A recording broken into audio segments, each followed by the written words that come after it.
Bang, sudah berapa lama Bang antri di sini Bang? 2 jam. Udah 2 jam Bang ya? Ini udah berapa lama Bang kelangkaan solar berlangsung di kawasan industri Medan ini Bang? Ya, hampir sebulan udah seperti ini Bang. Bang, apa kendalanya kalau antrian panjang gini, apa Bang kendala bagi supir Bang? Ya, kendalanya terhambat kerjaan Abang. Abang biasa bawa... Berkendara masalah kerjaan. Oh, Bang, harapannya apa Bang kepada pemerintah Bang untuk kelangkaan solar ini Bang? Ya harapannya ya supaya kedepannya lancar aja, nggak seperti ngantri ini lagi. Kelangkaan solar bersubsidi di Sumatera Utara masih berlangsung dan meluas hingga ke kawasan industri Medan. Di Nusa Tenggara Timur, kenaikan harga LPG dan Pertamax serta kelangkaan minyak tanah memperparah krisis bahan bakar rumah tangga di Kota Kupang. Sebagian warga bahkan mulai beralih menggunakan kayu bakar yang harganya di pasaran ikut merangkak naik. Bagaimana detailnya? Kita bahas.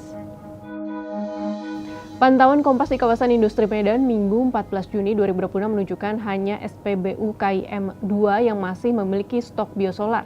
Sementara SPBU KIM 1 kosong, akibatnya antrean truk peti kemas, truk tangki, dan truk bak terbuka mengular hingga sopir harus menunggu 3-5 jam untuk mengisi BBM. Dampaknya truk yang biasanya mengangkut barang dari KIM ke Pelabuhan Belawan 2-3 kali sehari, kini hanya mampu beroperasi 1 kali. Kelangkaan solar juga memukul aktivitas industri di KIM, pusat manufaktur penting di Sumatera bagian utara.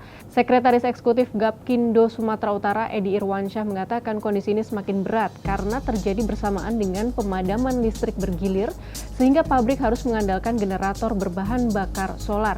Di tengah kelangkaan pasokan dan mahalnya harga solar industri, sebagian pabrik memilih menghentikan operasi. Sementara itu, Kepala Ombudsman RI Perwakilan Sumatera Utara, Herdensi, mendesak pemerintah segera mengatasi kondisi tersebut karena telah menjadi krisis layanan publik.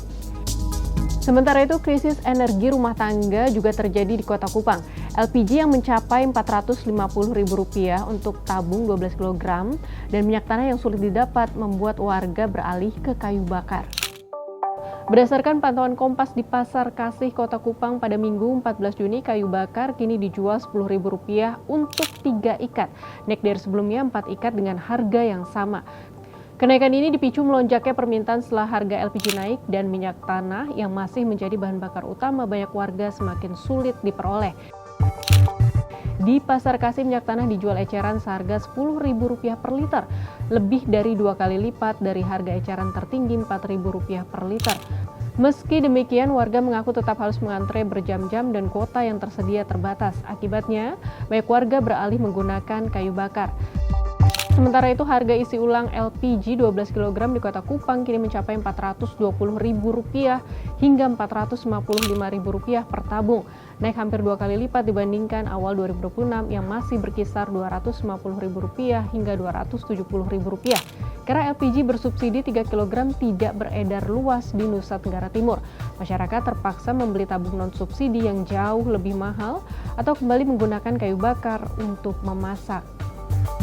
Sahabat Kompas, kelangkaan solar yang menghambat distribusi logistik di Sumatera Utara dan warga Kupang yang kembali mengandalkan kayu bakar karena mahalnya LPG menjadi ujian bagi pemerintah untuk menjamin layanan publik dan ketahanan energi bagi masyarakat. Mampukah pemerintah segera menormalkan pasokan dan harga, atau krisis ini justru akan memicu kesulitan lainnya?